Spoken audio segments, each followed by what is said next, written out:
उद्योगी समजून घेतली, त्या अडचणी समजून घेऊन मी कमी जागा स्वीकारल्या, पण आता त्यांच्या अडचणीत वाढ होणार असेल तर सगळ्या अडचणी मी काही समजून घेऊ शकणार नाही, कारण मला माझा पक्ष पुढे चालवायचा, मला माझा पक्ष पुढे वाढवायचा आहे. आणि म्हणून मला असं वाटतं की आता निकाल जाहीर होतो. एक मोठा जनादेश या ठिकाणी मिळाला आहे. त्याचसोबत आभार मानतो आमचे नेते आदरणीय नरेंद्र मोदीजी, आमचे अध्यक्ष आदरणीय अमितभाई शहा, आमचे कार्याध्यक्ष आदरणीय नड्डाजी, की ज्यांनी या ठिकाणी आम्हाला मार्गदर्शन केलं आणि हा विजय सुकर केला. आमच्या महायुतीचे जे घटक आहेत, शिवसेनेचे नेते माननीय उद्धवजी ठाकरे यांचे देखील मी आभार मानतो. रामदासजी आठवले त्यांचे देखील आभार मानतो.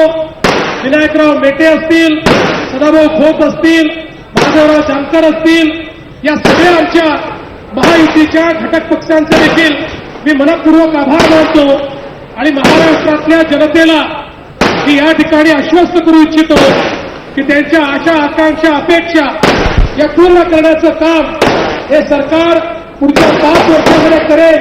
आणि गेल्या 5 वर्षात केलं त्याहीपेक्षा चांगलं काम हे पुढच्या 5 वर्षामध्ये आम्ही करून दाखवू, हा विश्वास मी व्यक्त करतो.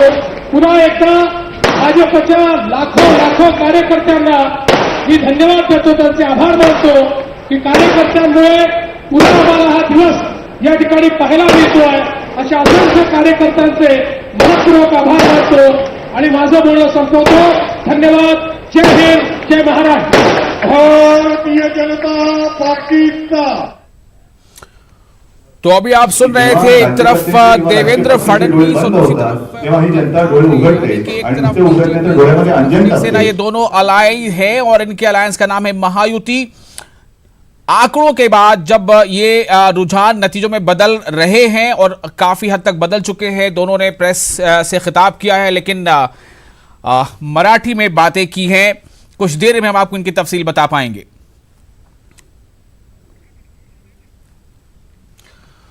तो अब सवाल ये पैदा होता है कि क्या, अभी एक सवाल तो किया था नुमाइंदे ने कि उद्धव ठाकरे से कि मुख्यमंत्री को लेकर क्या अब रुख है अब शिवसेना का, क्योंकि शिवसेना के खेमे से ये बातें हमेशा आती रही थी कि